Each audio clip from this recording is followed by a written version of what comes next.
What's going on, everyone? So welcome to a new director ranking list. This is, of course, a series that I've been doing for quite some time now, actually. It's basically where I focus on a director and rank their work from worst to best. And of course, this is just theatrical and streaming. It's not short films, TV movies, music videos, none of that. Just strictly streaming and, of course, theatrical films.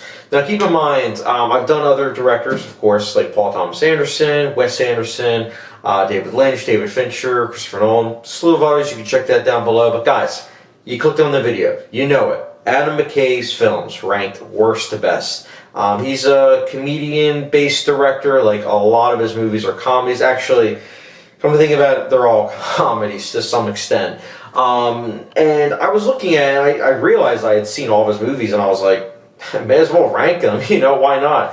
I feel like this will be kind of faster than the other videos, so let's get to it with all that exposition aside. But before I get to that, actually, let me backpedal. He's done 7 movies, and so I'm going to rank them from 7 being his worst to 1 being his best, and of course, my humble opinion. So, let's get started.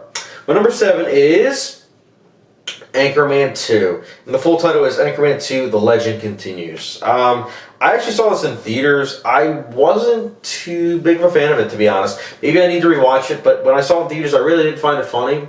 And at the same time, I really didn't think the story, character development, anything else was really of any specialty. I mean, it just felt like a standard issue, you know, raunchy comedy. That at the same time, ironically felt very safe, which makes sense. It was PG-13, but it just wasn't really anything to write home about, I felt like. Not the worst movie I saw of 2013, but definitely not one of the better movies. But who knows, maybe I'll watch it sometime down the line. But for now, I just, But my number 6 is Talladega Nights. Now, Talladega Nights is a movie I've heard about for so long. It's a movie that so many people really like. The full title, again, it's so annoying. The full title is Talladega Nights, The Ballad of Ricky Bobby. But I'm just going to say Talladega Nights. So it's, of course, with Will Ferrell, John C. Reilly.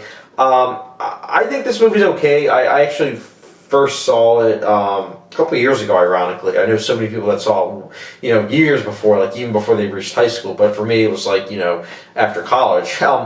I don't know. I think that this movie has some moments that are pretty funny, like the dinner table conversations are pretty on point. But I just feel as though a lot of it is just standard issue comedy 101. What can I say? Just like Anchorman 2. There's 2 acts of them trying to be funny, and then the final act just gets serious, and it doesn't work because it's so cliched. The acting's fine, I suppose, but you know, a couple comedic bits can't really save an overall okay movie. So that's why it's my number 6. My number 5 is Step Brothers, which, again, just like Talladega Nights, I grew up with a lot of people loving this movie. Step Brothers, I think, is a little bit better than Talladega Nights. I think that, again, John C. Reilly and Will Ferrell happen to be in this as well. I think that their chemistry is really what makes this movie slightly above average. I think if it wasn't the fact that they had such great chemistry, nobody would really talk about this movie. Because the premise itself, yes, it's unique, but how they went about it wasn't as much, which is why the chemistry between John C. Reilly and Will Ferrell really does go a long way, honestly, especially with selling the gags. Not a bad movie, but just not a great movie. It's an okay movie. And I know I'm going to be getting a lot of hate for all of this. But, alas, here we are. Number 4 is Anchorman. I know, Anchorman, it's a longer title. Anchorman, The Legend of Ron Burgundy. See, I like Adam McKay, but at the same time, it's like, dude, why are your titles so long? Anchorman I actually saw, ironically, in my broadcasting class in high school. This movie is okay, also. I want to rewatch it, you know, but I did like it better than the second one, obviously, but I didn't fully fall in love with it. I thought that it had its moments, for sure, but there were just other moments where it was just kind of, like, a little too silly for me. Again, until the third act, where it then got super serious. I don't know, man. Like, comedies just do this, where it's a huge trope for me, and I can't stand it. You know, I can't. But, you know what? It's Anchorman. It's beloved. It's okay. It's fine. Whatever. My number 3 is The Other Guys, which I believe was my first Adam McKay movie, actually. And ironically, it was one of the first movies I actually reviewed. Let's see. Holy cow. It was probably like 8, 9 years ago. Yeah, I saw The Other Guys. Actually, yeah, I think it was the summer, summer of 2012. So yeah, holy cow, 8 years ago. That was when I first got into like reviewing, doing star ratings and everything. Before then, I didn't do that. I just watched movies and I was like, oh, it was good or not. But then I kind of realized that there's like, a middle ground too. And The Other Guys is definitely that middle ground area for me when I saw it. Looking back, there are some pretty funny moments. It does have its fair share of cliches, but again, the chemistry. Mark Wahlberg and Will Ferrell, they are excellent together. Samuel Jackson, Dwayne Johnson, their chemistry in the movie, it's great. There are definitely some really good bits, and I think that out of the other ones I mentioned, it's definitely the funniest and one of the more tightly woven ones of his movies. Still has its flaws, but again, it's still enjoyable. That's why it's my number 3. But number 2 is, here we get to the more serious movies, The Big Short. Number 2 is The Big Short, and I like it. I saw this in theaters. I do want to rewatch it because it has been, holy cow, 6 years. But I remember liking it. I remember not loving it, but I remember liking it enough, especially with the knowledge that it was giving us as the audience. I think that the breaking of the fourth wall was unique. I did like how it was kind of like, a Scorsese movie in a lot of ways.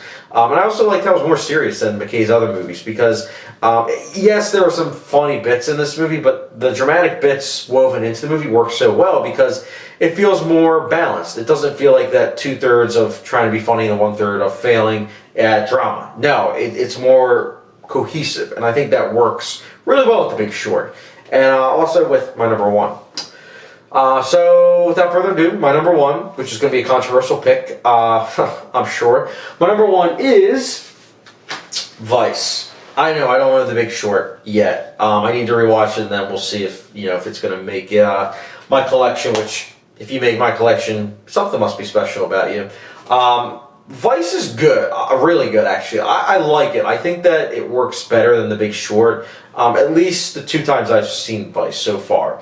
I think it's very effective with what it's going for. The satire is very biting. I think it's very, knowledge-based. Like, you gain a lot from watching this movie. And at the same time, it has incredible performances. The drama and comedy blends very nicely. Breaking of the fourth wall works. Jesse Plemons' character, for a while, you're like, why is he in this? And then you realize why he's in this, and you're like, wow, that was pretty clever.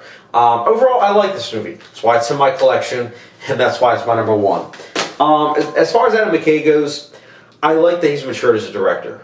You look at him and he starts out doing these stupid comedies, and he goes on to then make 2 movies that got nominated for Best Picture. So it's pretty cool. I like his career. I like what he's doing, and overall, I'd say give his movies a shot. I'm sure most of you probably have seen most of these movies, given that a lot of these are fan favorites, of mainstream audiences, which I guess I can understand. But I want to hear your guys' thoughts. Let me know your ranking of Adam McKay's movies in the comment section down below. Very curious because I feel like a lot of people are going to have different opinions on where his movies rank. Again, comment section down below. And also, don't forget the subscription, notification bell, and I'll catch you guys later.